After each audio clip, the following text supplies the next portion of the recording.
এই মসজিদে 1 টাকাও ফান্ড নাই, যে কারণে এই মসজিদে দরজা জানালা কোনো কিছুই লাগানো সম্ভব হচ্ছে না। অথচ এই মসজিদে প্রতিনিয়ত নামাজ পড়ছে এই মুসল্লিরা। এখন আপনি আমরা সবাই মিলে যদি আল্লাহর ঘরে এই মসজিদকে 10টি টাকা দেই, অন্যথা ভিডিওটা শেয়ার করে দেই, তাহলে হয়তো এই মসজিদ নির্মাণ করা সম্ভব হবে। ভাই, এই মসজিদের কাজ হচ্ছে না কেন হুজুর? টাকার কারণে মানুষের টাকার নাই, টাকার শর্ট। 1 টাকাও নাই ফান্ড, 1 টাকাও নাই, 1 টাকাও নাই। ঋণ, এই মসজিদে কি কোনো ঋণ টিন আছে? ঋণ নাই, ঋণও নাই। ঋণ নাই। এখন আপনারা টাকা না থাকার কারণে এই দরজা জানালা কোনো কিছু লাগাইতে পারতেছেন না, মসজিদের কাজ করতে পারতেছেন না। কেন পারতেছেন না? টাকার শর্টে লাগি, টাকা শর্টের জন্য মসজিদের দরজা জানালা লাগাইতে পারতেছেন না, আস্তর করতে পারতেছেন না। আপনি বলেন তো কেন পারতেছেন না?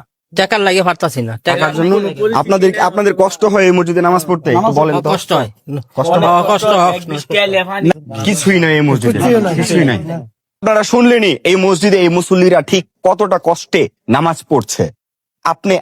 আমরা যদি চাই, আপনার কাছে 1000 টাকা চাই না, 500 টাকা চাই না, 10টি করে টাকা চাই। সবাই মিলে যদি 10 টাকা করে আল্লাহর ঘর এই মসজিদকে দিতে থাকি, তবে হয়তোবা এই মসজিদ নির্মাণ করা সম্ভব হবে। আমি আবারও বলছি, এটি এমন একটি মসজিদ যে মসজিদের 10 টাকাও ফান্ড নাই। আল্লাহর ঘর এই মসজিদ নির্মাণের জন্য হয় 10টি টাকা দেন, অন্যথা ভিডিওটা শেয়ার করে দেন। আপনার একটি শেয়ারে পেতে পারে আল্লাহর ঘর এই মসজিদ 10টি টাকা।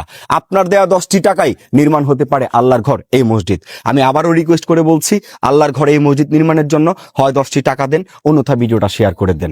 আপনার দেয়া 10টি টাকায়, আপনার দেয়া একটি শেয়ারে এই মুসল্লিরা মসজিদে হয়তোবা শান্তিপূর্ণভাবে নামাজ পড়তে পারবে এবং এই মসজিদে বৃষ্টির পানি হয়তোবা ভেতরে যাবে না। আদারওয়াইজ বৃষ্টির সিজন আসছে, এই মসজিদে নামাজ পড়া কোনোভাবেই সম্ভব হবে না। হয় এই মসজিদে 10টি টাকা দেন, অন্যথা ভিডিওটা শেয়ার করে দেন।